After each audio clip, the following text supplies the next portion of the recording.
Hi, I'm Brent of Win Against All Odds podcast. We've got a very special guest on today, Mr. Gennaro Ferra, Mr. Universe 2021, and also Mr. Australia back in 1989. So this podcast is here to inspire you to reach your goals, dreams, and desires, which is what Gennaro has done. So well done, Gennaro. I just want you to Brent. tell I me, appreciate it. tell me a bit about yourself. Thanks for having me. No worries, anytime.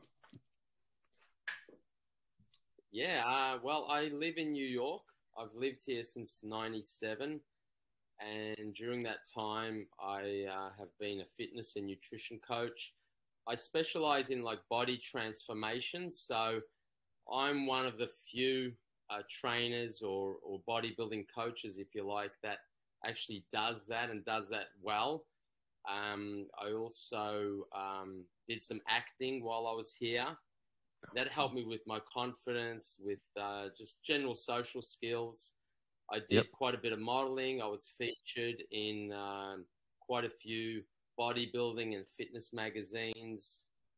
I have done quite a few shows here as well, bodybuilding shows, mainly natural bodybuilding shows. And I moved here, like I said, in 97 and was offered to compete. They called me over, basically invited me to compete in a string of bodybuilding shows, which I hadn't competed in since '89. So that was nice to get the bodybuilding bug back again. Oh, beautiful. So did you lose the bug for a while? Yeah. So after '89, I did the Mr. Universe in London. Placed seventh, and then placed seventh in the Mr. World in Spain. And Wayne Galash, actually, he's a great judge and what would you call him? Videographer of bodybuilding. He had me sixth. He had me in the top six. We could go on about that. Anyway, so after that, I went to see my relatives in Italy because I'd never been. Other than being born in Italy, in Naples, and moving to Australia when I was 9 months old, I had never been back to Italy. Yeah. So while I was in Europe doing my shows, I completed my shows and visited my cousins and uncles and aunts in Naples and Rome. And then I did that for an additional month, went back to Australia, and then somehow lost the fire. So I decided I was going to finish my physical education degree, which I did, and became a physical education teacher while still conducting my personal training business. I say, but you stopped competing then, right? Yeah, I stopped competing, but I just started going to dance parties and having fun. Yeah, because there's strict diet and strict daily rituals to be a bodybuilder, right? Yeah, it wasn't that. Like, I actually love that aspect of it.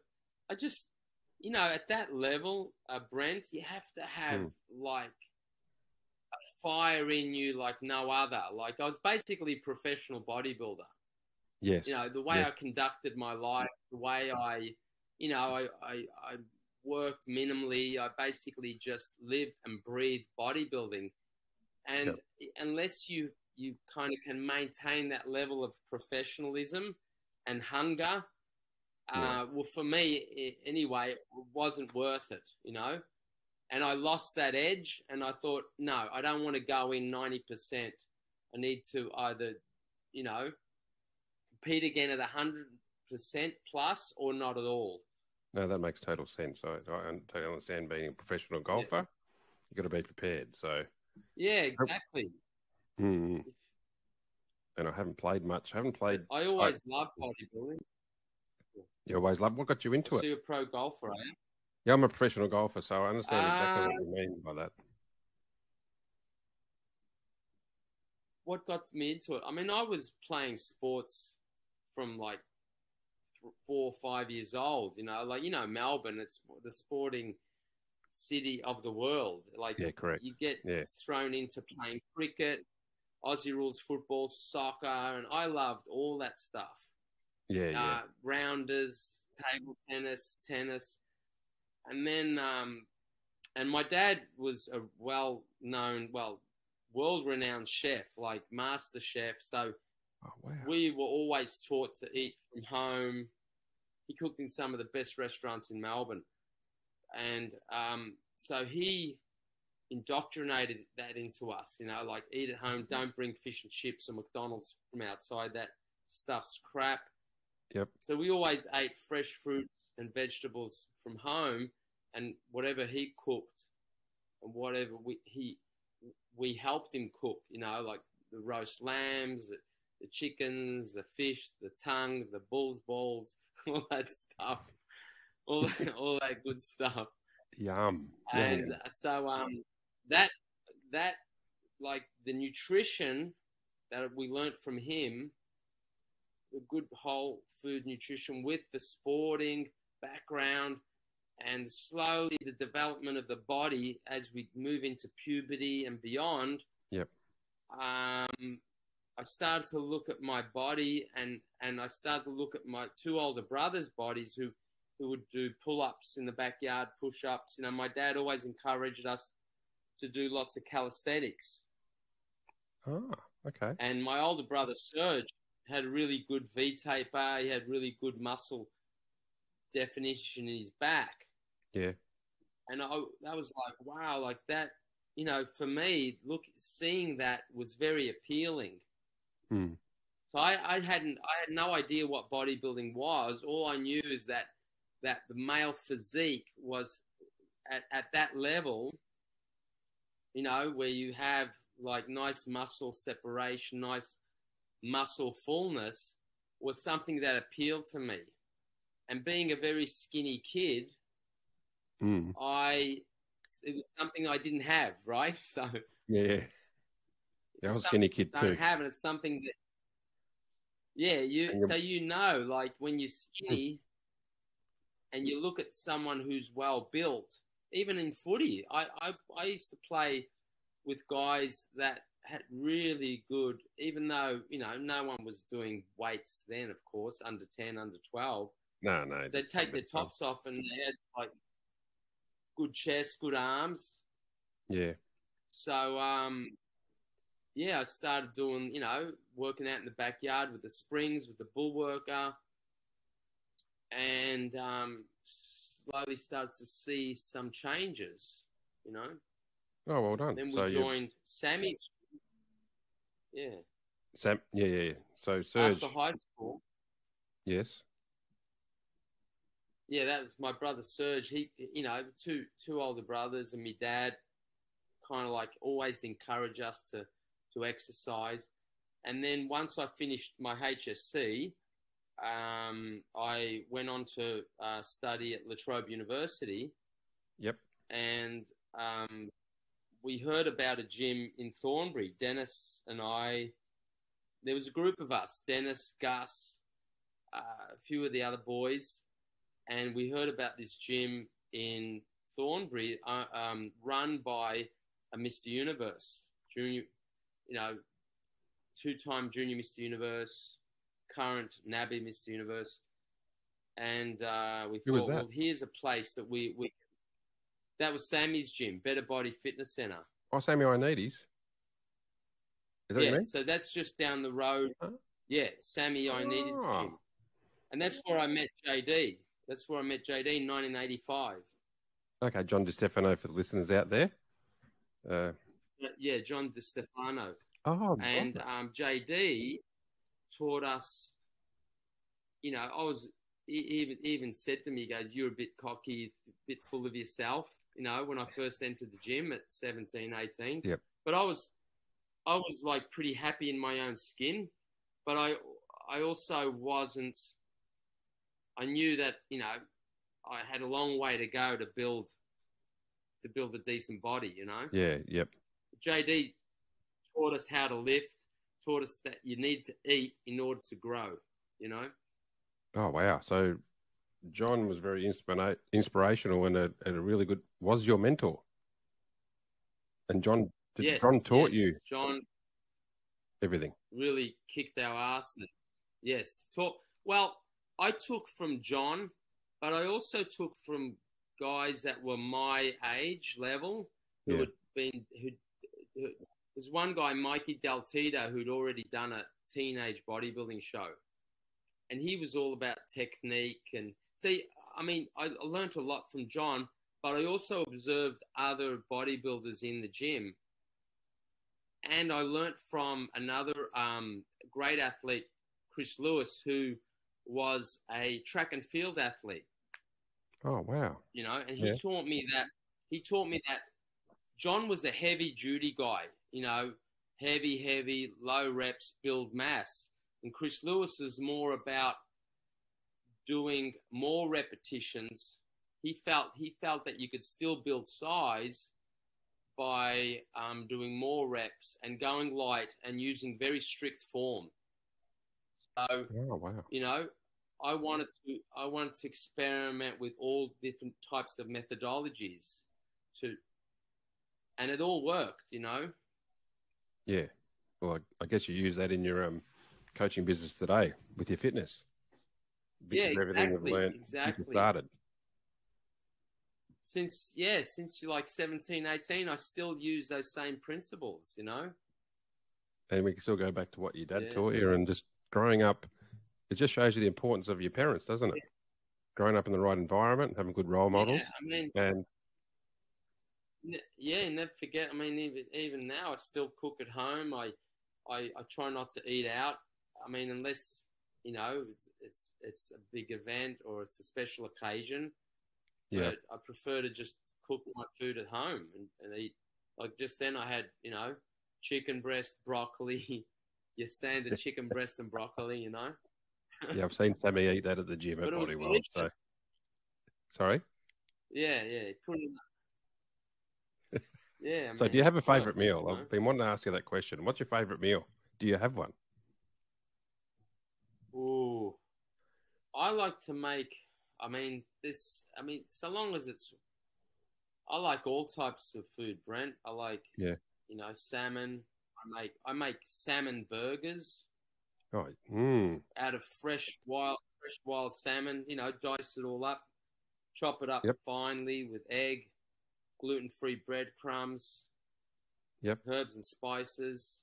But I've also made shrimp burgers, or what Aussies call prawn burgers, right? Burgers, again, Yep. Sounds awful, doesn't it? That's all right. Yeah.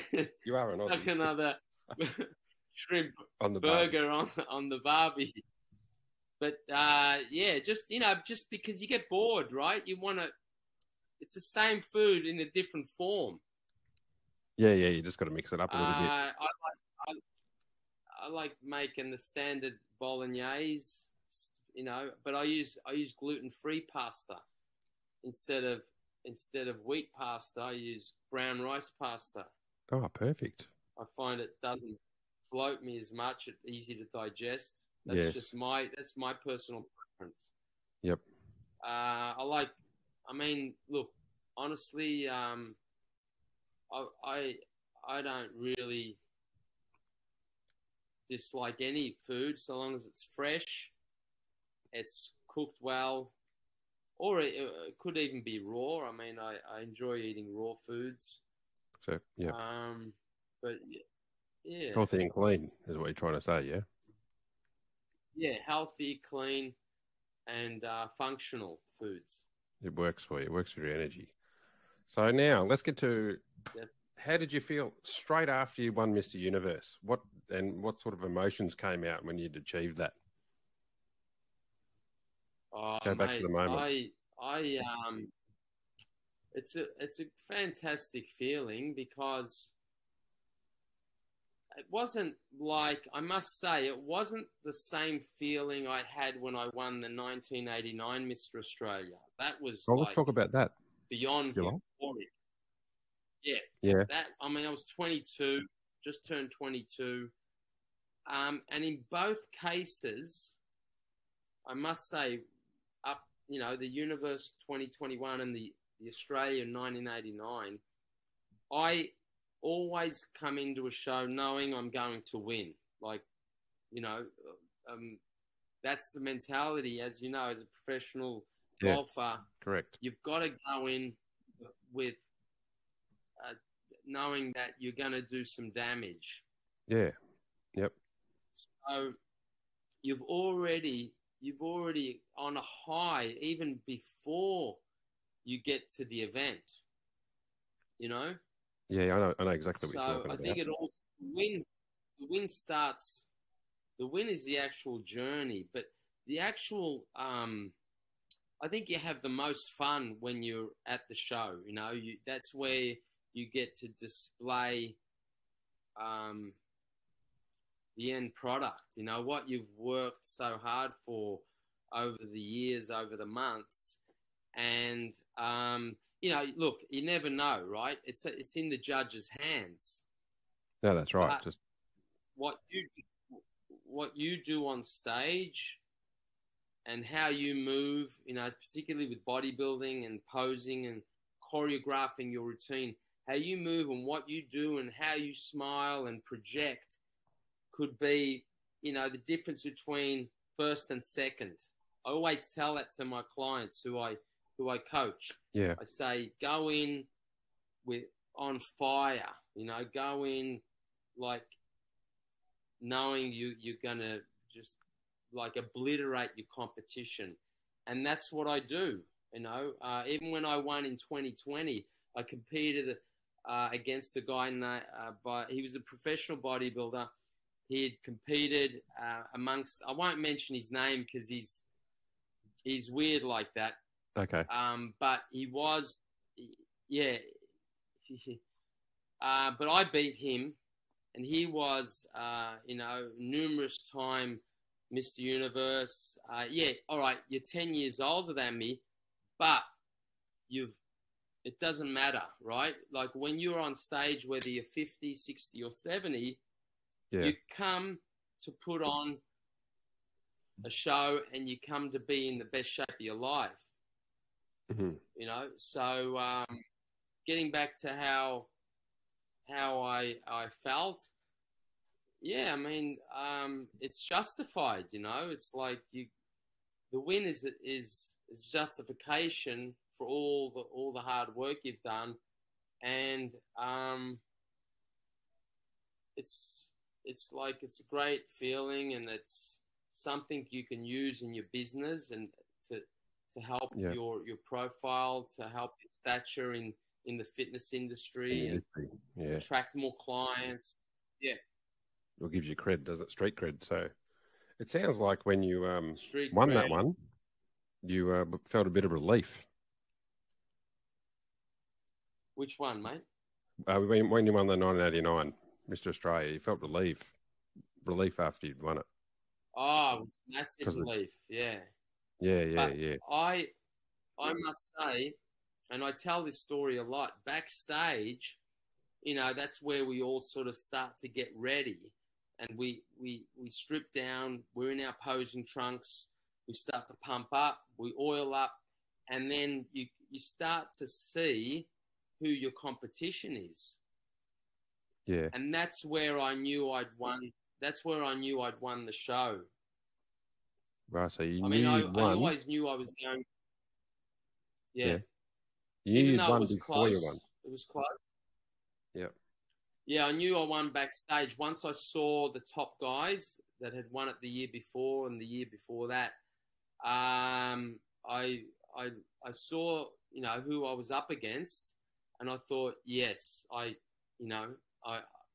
more complete, I'm more defined, I pose better. You know, Arnold was a very confident, cocky competitor. Yeah.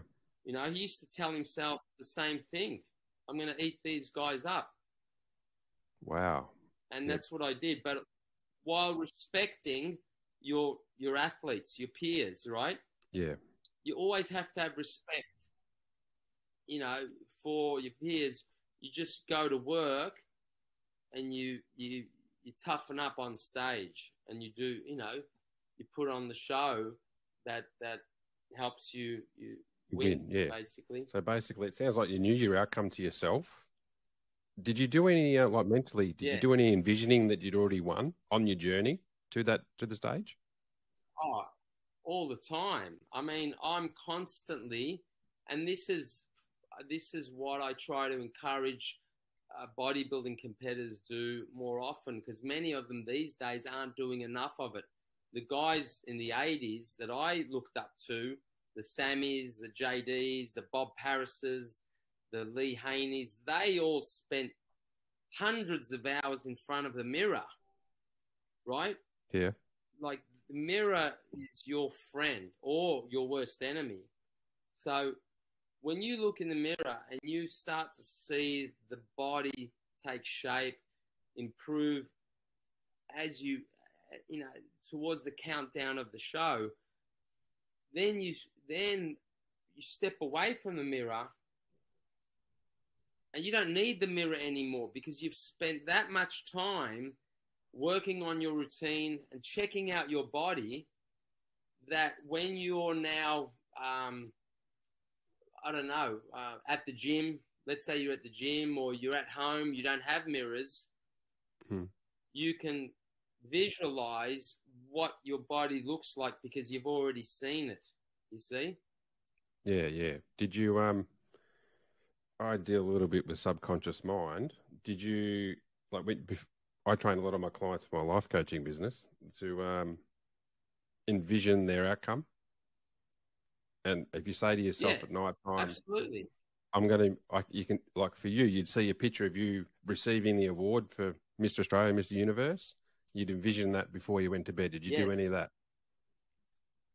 Perfect. Absolutely. Like before I won the Australia, I did it. Before I won the Universe recently, I did it. But I will tell you a story. The year before I won the Australia, we went to see the 1988 Mr. Australia. And the guy who won it, Enzo Giuffre, he looked spectacular. And I got up after the show and I said, boys, you're looking at the 1989 Mr. Australia, right? You're looking at next year's Mr. Australia. And I was I was working out, but I wasn't in competition shape. I was the diamond in the rough. And they all laughed at me, right? Yeah. And that night, I went home, I took my top off, and I started posing. And I started putting myself in the mirror next to the winner, Enzo. Yep. And that's where, I was soft. I was, heavy but bulky. And that's where, that's another tool you can use, is I encourage these athletes to go to bodybuilding shows or physique shows and look at the competition that they may be up against in the future, right? Yeah. Look at them, observe them, take photos, and then go home and start posing as if you're up in the lineup with them. You see what I mean? Yeah, I see exactly what you mean. Yeah. Picture already there. And then you say, all right, like, I need to work on, this guy has bigger lats. That guy had a bigger chest. I need more of this. This looks good. That needs work. Boom, boom, boom. And that's where you could say, all right, do I have it? Can I do it in a year, or do I need 2 years? You see? Mm-hmm. And I decided after that night, I could do it in 1 year. So that night I knew, I was going to be the national champion of 1989. But today's a different ball game. Today's all about. Today I compete for the fun of it, right? For the fun of it, for my business, to inspire others, to help others, to teach others, to show others what bodybuilding truly is about. And this is why it's made a bad turn. But bodybuilding has made a turn for the worst, but it's coming back. Yep. And part of the reason why I compete is to show people how it's done. The right way, the classy way, right? Even though, hey, I might not be the biggest guy in the world, I might not have the greatest legs, but, you know, in me, I still have the love for bodybuilding and fitness. And if I do compete, I still want to compete as a pro. Not a pro card. I don't need a card or a certificate to tell me I'm a pro. The pro is inside you. Yeah. That's where pro is. I've got a pro card. They're dishing out pro cards like toilet paper these days. Same golf. Same golf. I don't know if yeah. I mean, it's ridiculous. I'm a pro. But how you're a pro, but where are you? Like, what, you know, where's your quality? Where's your class? Where's your stature? Yep. Where's your knowledge, you know? Yeah. A real pro presents themselves like the gentleman or the woman, the class act, female or male that they are. Yeah. Yep. I totally understand where you're coming from. It's a mindset, really, isn't it? It's the same with the training, right? Training. All right. Oh, I'm a personal trainer, but yeah, that's a highly regarded venture. You know, it's a prestigious profession, but it's what you bring to it that makes it prestigious. You know, you've got you can't be on your cell phone. You can't be eating out of a Tupperware container while you're training your clients. No, professionalism. Your clients are paying you top dollar to be attentive, to be on top of them, you know? Yeah, I know exactly what you mean. So when I coach golf, my phone's on silent. People are paying top dollar to see me for the hour. Yeah, exactly. Phone's on silent, and just what you do. Common sense. That's it. You work. You work. You work you properly. earn your money. Yeah, that's right. Yeah, exactly. So I try to carry that through, you know, the way I conduct myself in past bodybuilding shows. I try to carry that through to real life, you know? Yeah. You would. Yeah, you're a good role model for all the people that you're mentoring right now. So I'm assuming, like, when you were younger, you looked at other bodybuilders to go, oh, geez, I need to look like that, and that. And then now your people you're training are most likely doing that about you because you're an example for where they want to be. That's how I see it. I mean, exactly, you know. Another question here. Would you say, and you can dwell on this, go into it in depth a little bit if you want, would you say for what you've achieved, would you say what's more important, the mental side or the physical side?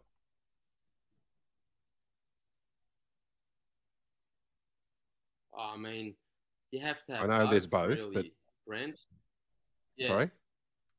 I'll say the mental side is what lights the fire in you. Like, is what really, the mental side is where it all begins, right? If you don't have a mental, then the physical will not.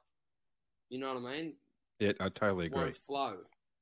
Same for golf. Yeah. So yeah. If you don't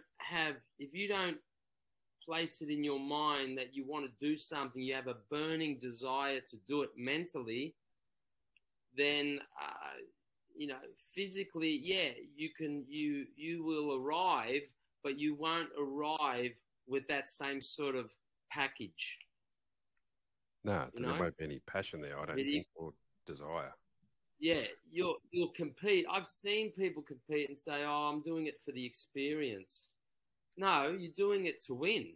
I've never gone into a show. You know, even when I competed in the universe and I was 21 and I was competing against guys that were 35, 40, I wanted to kick their ass. You know what I mean? Yeah, I know like, exactly what what you if mean. I'm 21?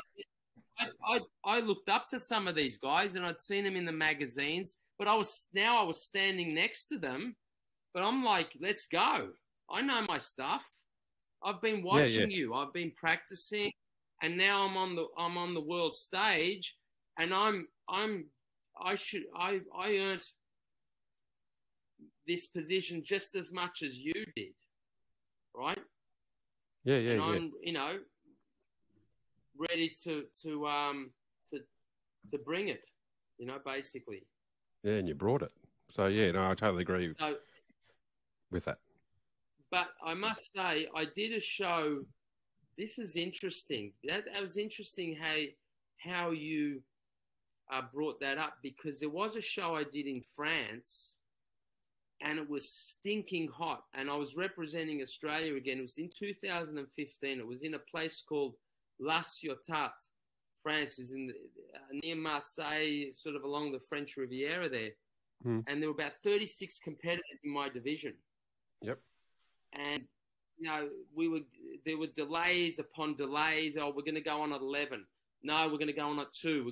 We didn't get on until 5 p.m. 6 hours. It was so hot. Right. There was no aircon. And I had my head between my legs, and I'd seen all these guys backstage, and I thought, what? These guys are going to obliterate me, right? Yep. I said,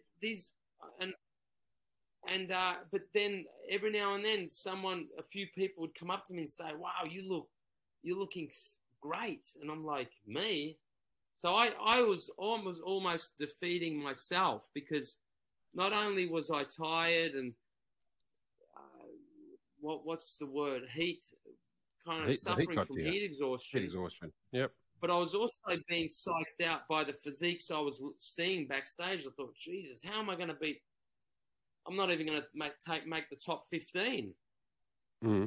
But what happened was, just as I was about to leave, I thought, I'm done. I'm going home, going back. I'm not doing this show.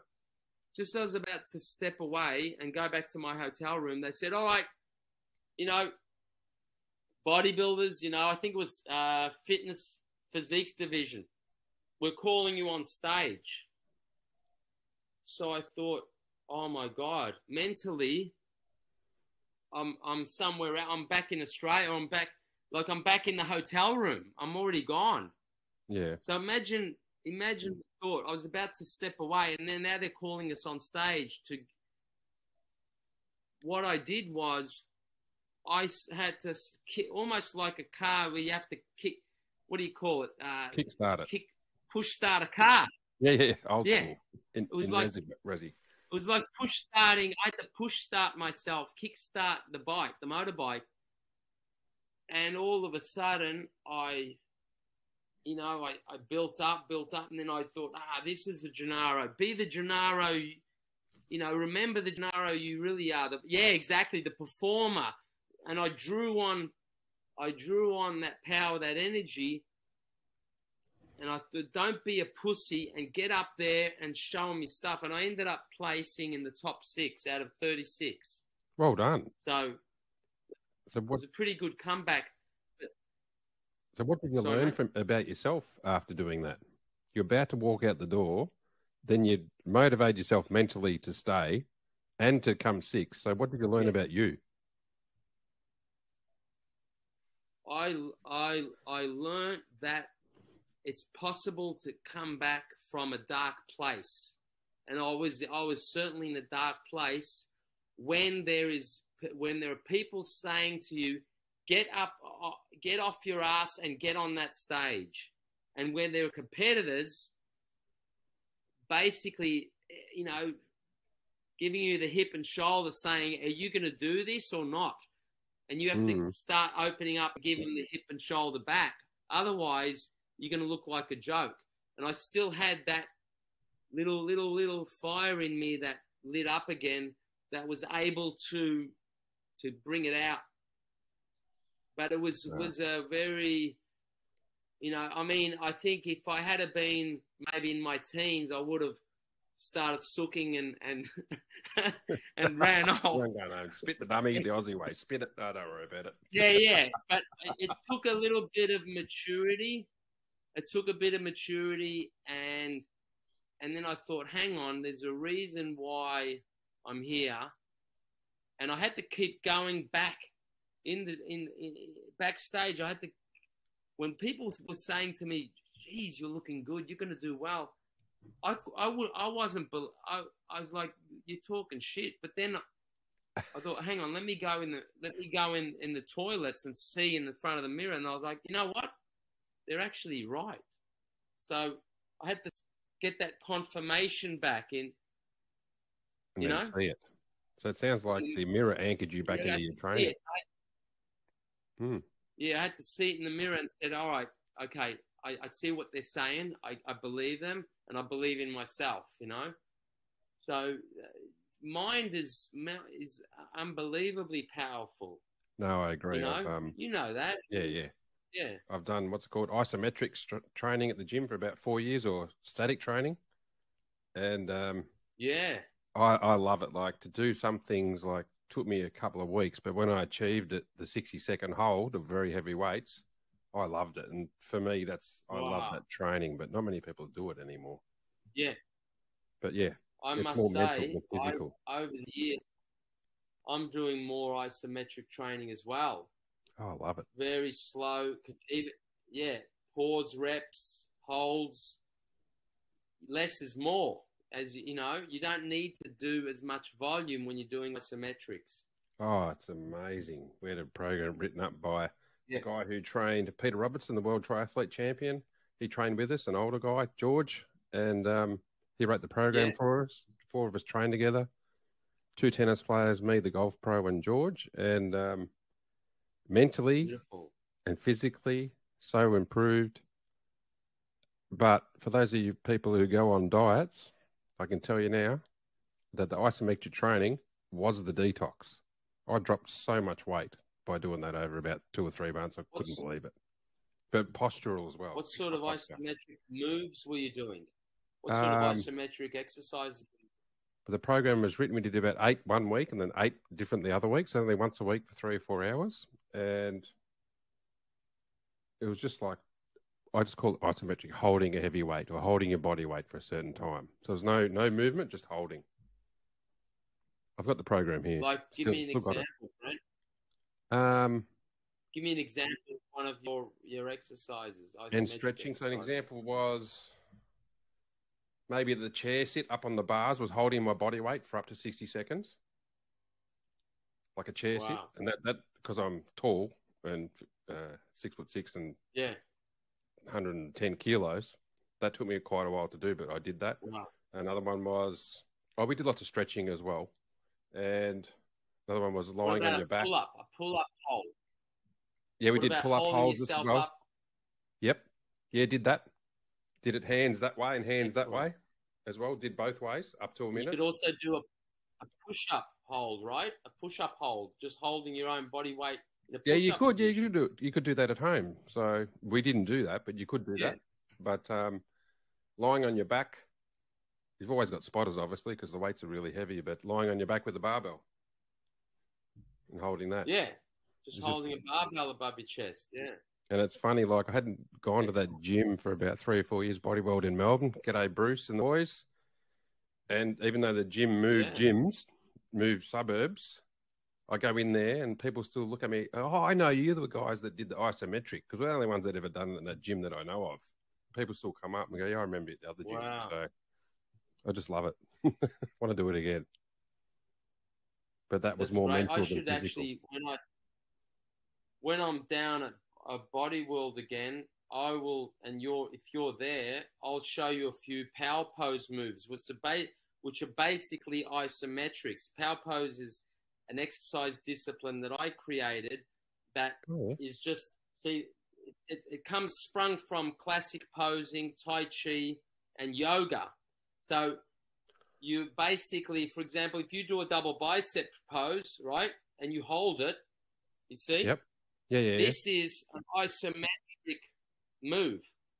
I'm isometrically flexing my bicep. And then if we bring our hands and press our palms together, guess what's contracting? My chest.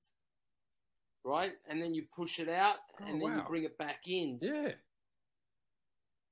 You bring it up above. But I have a whole system and a whole regimen of poses. You could pit, so you're pitting one muscle against the other to fully contract isometrically, and the pump you get and the definition you can achieve is amazing. Wow. Do you have any information about that on your website or anything, or?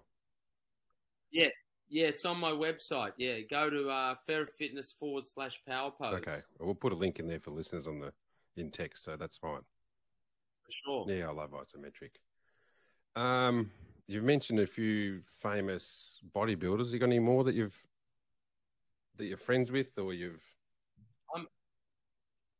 I'm good friends with Victor Martinez here in New York. He placed second in I believe the 2007 Mr. Olympia. The uncrowned Mr. Olympia. Probably should have. If you look at his condition, Jay Cutler won it. If you look at the two, he should have won. But in saying that, he still looked spectacular.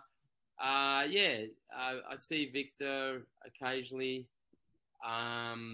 And I mean, other than the Aussie bodybuilders like John Stefano, Sammy Ioannidis, I've never met John Torelli, but I speak to him. We message each other. We, support and encourage each other. He was another one of Australia's greatest bodybuilders. I don't know if you've heard the name, but I look up to him because he had a beautiful, Frank Zane-ish style physique with a bit more mass. Yep. I don't know. Do you know Frank Zane? No, I don't know him, no. You heard of the name? No. All right. Yeah, if you go back, he won the 77, 78, 79 Mr. Olympia. Wow. So, I'm trying to think. I'm sure I've met, I met another great bodybuilder by the name of Brian Buchanan, English bodybuilder, when I was competing at the 89 Universe. But honestly, there's nothing, and I'm not being cocky about this, but there's you can learn from everyone. I could learn from guys that have trained for 2 years. Yeah. Just because, you know what I mean? Like, just because someone's won, like, 10 Mr. Olympias or has had much more exposures, have been on 20 or 30 fitness covers, it doesn't make them an expert. It makes them good, it makes them appealing. But what I'm trying to say is, I think there's only so much to bodybuilding you need to know in order to build and perfect and maintain a beautiful, well-functioning body. Yeah. And just discipline.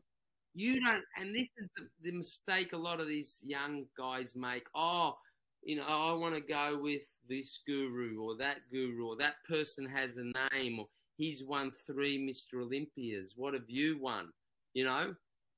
It's good to have titles, but guess how? And I had mentors like JD, but at the end of the day, if you can't do it yourself, the greatest creators of their sport, their own careers, are the people that have done it. They've been in the trenches and have done it themselves.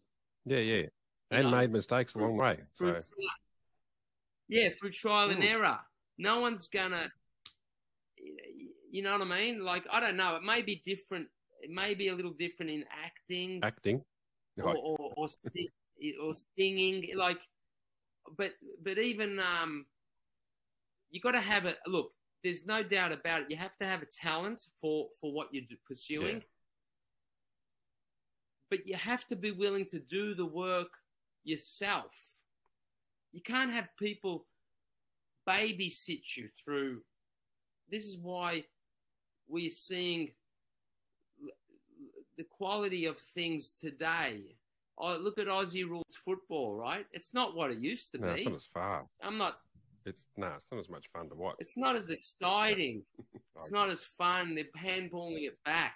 You know, That's like soccer move. I mean, move it a lot. Exactly. That's Kick the soccer bloody hasn't thing. changed. Is what I said.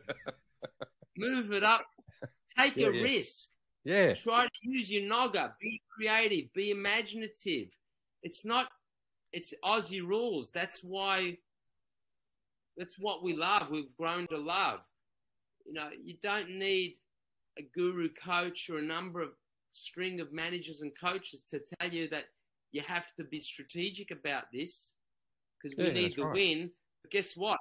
The fans think it's a shit show. It's no longer entertaining. I'd rather lose, be entertaining, than win and be robotic.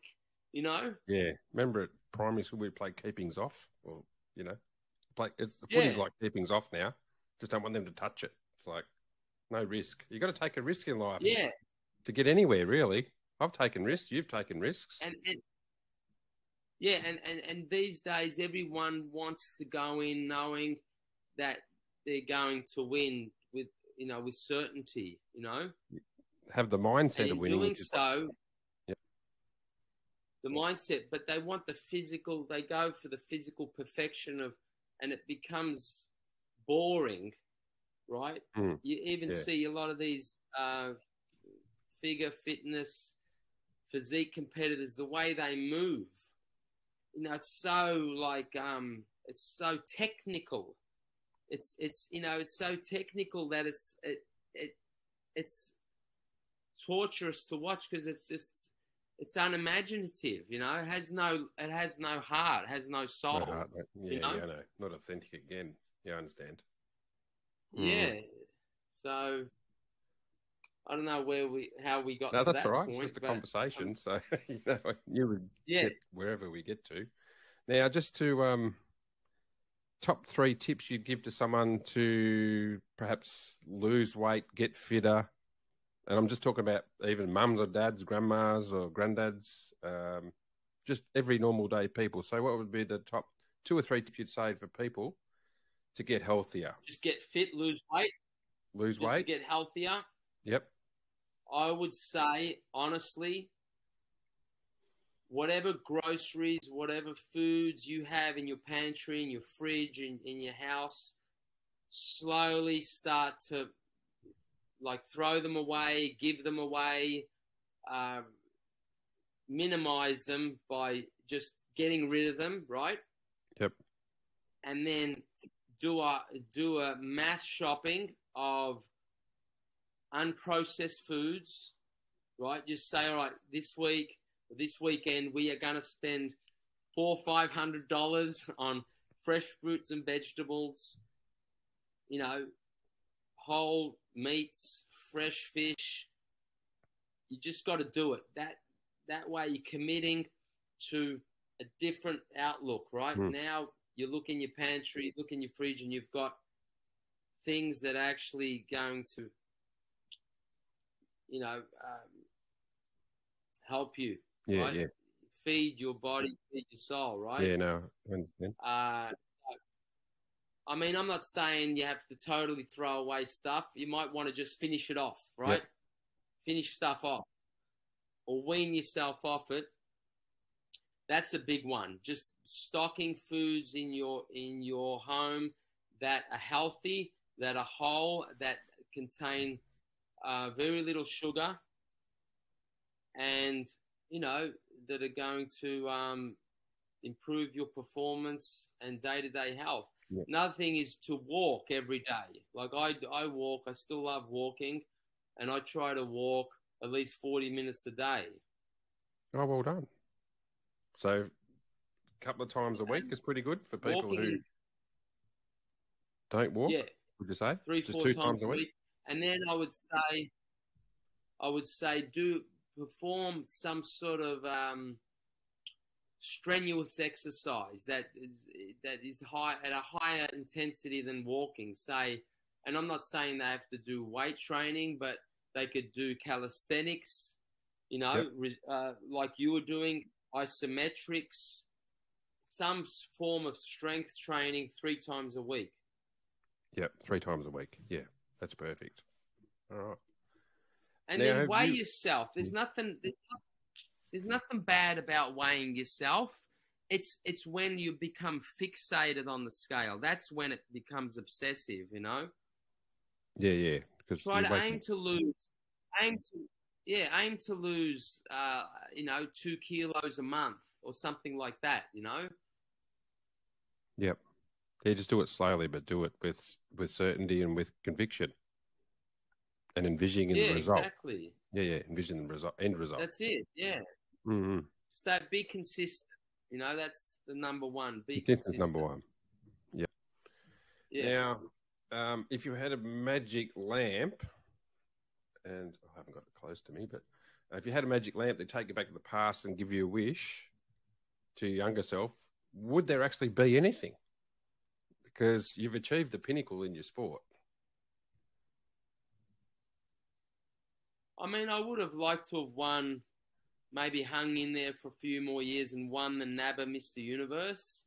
Yep. And it was within reach for me. I mean, I was not, I'd say by 91, 92, I definitely would have won that crown, but it wasn't meant to be, and I don't regret it.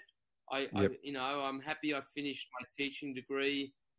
But the beauty about the fact that I sort of stopped competing back then was, I think I was kind of like a newfound resurgence in bodybuilding. I didn't start competing again. I did 89, then I did a string of shows in 97 when I was invited to compete back here in New York City. And then I didn't compete again until 2014. Wow. So, and I think there's something to be said for me personally, even though I didn't compete, that was 17 years of no competition. I mean, I had, I was married, I had a beautiful daughter. She's now 22.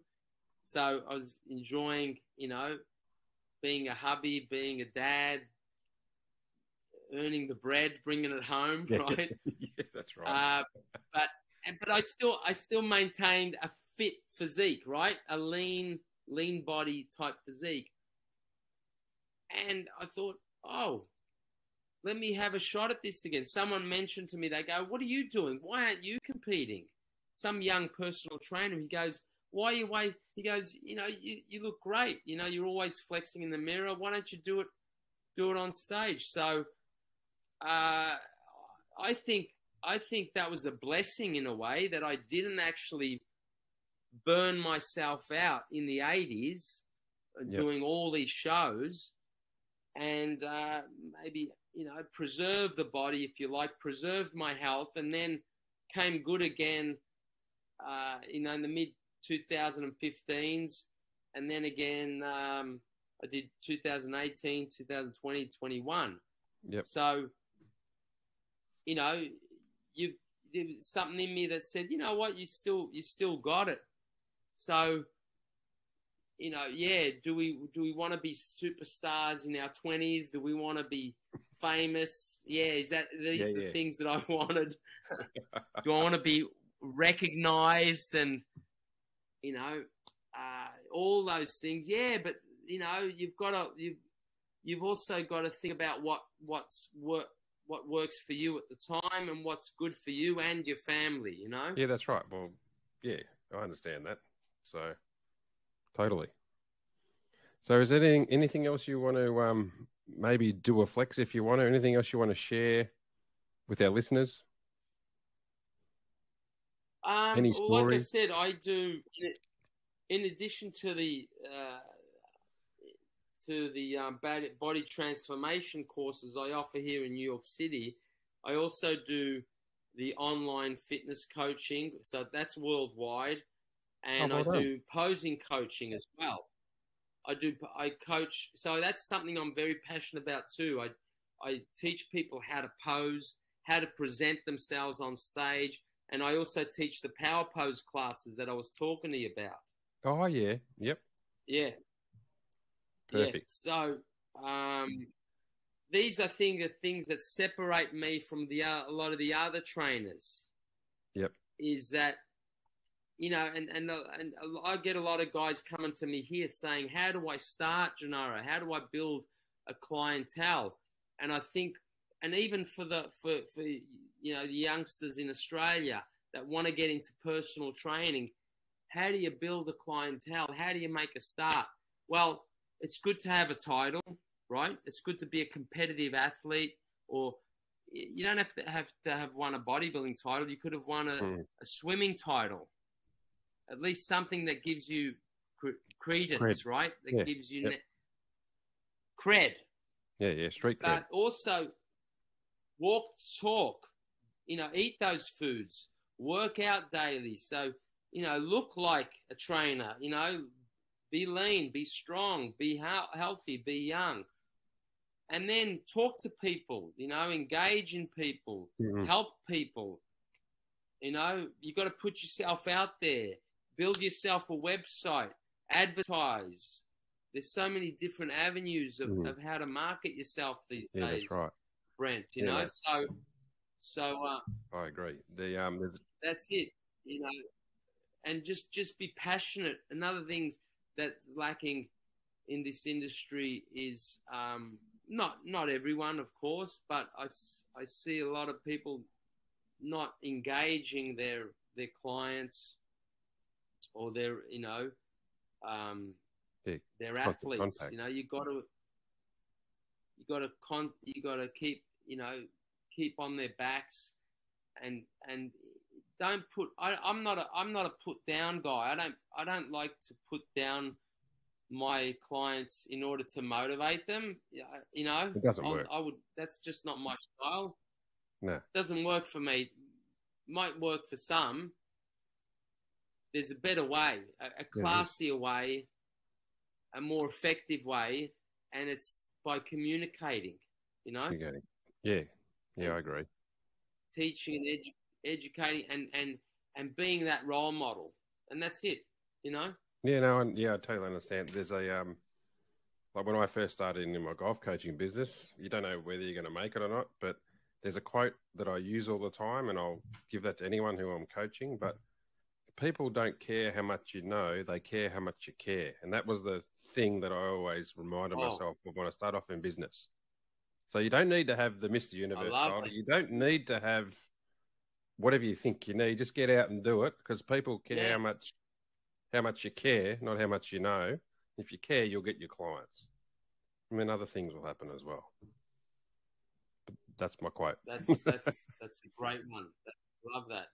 Yeah. Caring, mate. You got to give a shit. Correct. It'll show straight away if you don't. That's right. Yeah. Absolutely, man. I'll take that one with me too, man. For sure. Might leave it at there, but if a guy from Reservoir, Brent. Sorry. No worries. Yeah, if a guy from Reservoir. If a guy from Reservoir, just a normal guy from Reservoir, can win Mr. Universe, so can you. There's nothing stopping you. From what I've learned from talking to Gennaro today, he envisioned his result way before he attained the result. He went to bed at night thinking about the winning result. He was focused and planned, and you got to train yourself in life, peoples. But he was focused and planned to get to that end result. Of course, he had a few knocks along the way, but he knew his end result, so he kept on plugging away. So, thanks for coming on. I've learned a lot today. No worries. And I'm sure our listeners would have as well. And if you ever go back to Melbourne, it'd be good to catch up sometime at Body World. We will definitely catch up, Brent. All right, sweet. Thanks, Gennaro. All right. Thanks, mate. Ciao. Good on you, mate. See ya. Oh, who do you go for on the footy? See you, mate. Thank you. Who do you go for on the AFL? We didn't ask. Carlton. Oh. Yeah. I'm Essendon. I heard Carlton are doing pretty good. They're actually doing well this year. Yeah, they're doing well. So. Yeah. I'm a Blues guy. I mean, you know, back in the 80s, man, the Blues were dominating. I know you won everything. Got a bit sick of it. Yeah. Oh, it was you and us and Hawthorn, I think, in about the 80s. So Collingwood, right? Collingwood were good. Yeah. All right. Thanks, Gennaro. Appreciate it. All right, Brent. All right, mate. See you, buddy. No worries. See you, buddy. See you, mate.